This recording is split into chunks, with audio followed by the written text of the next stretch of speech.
महत्त्वाच्या घडामोडीने सुरुवात करतोय बुलेटिनला। बातमी आहे काँग्रेसच्या गोटातून लोकसभा निवडणुकीपूर्वी काँग्रेसला गळती लागलेली आहे।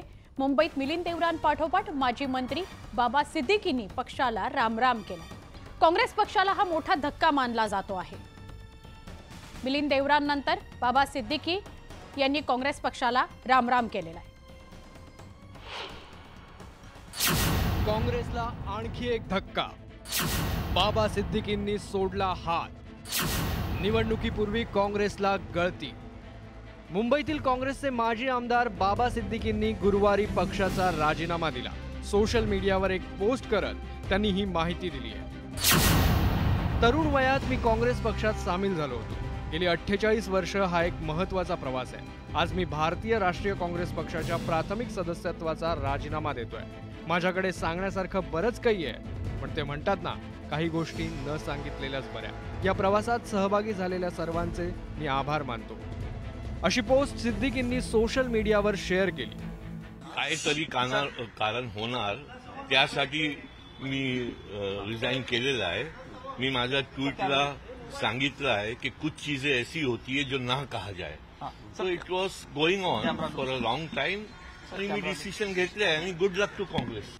बाबा सिद्दीकींच्या या राजीनाम्यावर काँग्रेसने ही प्रतिक्रिया दिली आहे। ज्या पक्षाच्या विचारधारा किंवा ज्याला सपोर्ट ज्या पक्षाने केला आहे तो धर्मनिरपेक्ष कसा होऊ शकतो?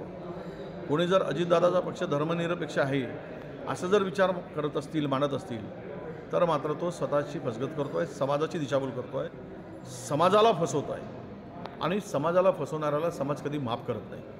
हे जे पाप करण्याचं धाडस जे काही उद्या चाललेलं आहे बाबा सिद्दीकींचं, ज्यांना इतकं मोठं दिलं आहे, अनेक वेळा आमदारकी दिलं, मंत्रिपद दिलं, मुलाला आमदारकी दिली, आणि अशातूनही जर त्यांच्या विचारामध्ये काही कुविचार येत असतील तर मात्र त्यांना त्याचे येणाऱ्या दिवसात राजकारणातील प्रायश्चित्त भोगावे लागतील। बाबा सिद्दीकींनी मुंबई महापालिकेत नगरसेवक म्हणून राजकीय कारकिर्दीला सुरुवात केली। पुढे त्यांना काँग्रेसनं आमदारकीची संधी दिली। 1999, 2004, 2009 असे सलग 3 वेळा ते मुंबईच्या वांद्रे पश्चिम मतदारसंघातून आमदार म्हणून निवडून आले।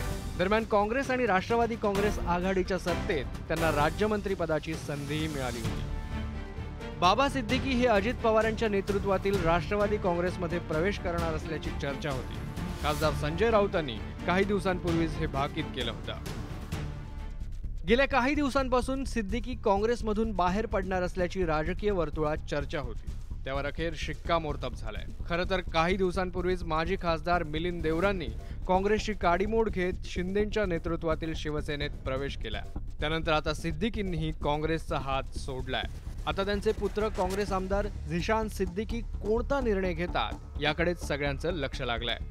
Bureau report, news 18 Lokmat.